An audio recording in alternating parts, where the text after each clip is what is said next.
राज्यात माहिती सरकारने आधी देवेंद्र फडणवीस म्हणाले होते की शेतकऱ्यांचे पूर्ण कर्जमाफी करू. मात्र आता अजित पवार म्हणतात की मी असं कोणत्याही भाषणात बोललो नव्हतो आणि सुप्रिया सुळेंनी सुद्धा म्हटलं की कर्जमाफी केली पाहिजे, पण मात्र ते गुंजा करत आहेत.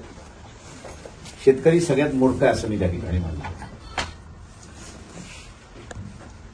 मागचं सरकार होतं, त्याच्या मागचंही सरकार होतं, त्यांनी कर्जमाफी देतो, इंटरेस्ट माफी देतो, आम्ही तुमचा 7-12 कोरा करतो. मी मूर्ख याच्यासाठी म्हणालो शेतकऱ्याला की त्यांनी पुन्हा सत्तेवरती कोणाला आणलं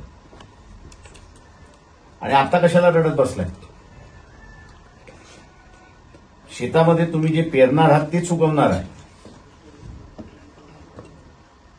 दुसरं तिसरं उगवणारं नाहीये.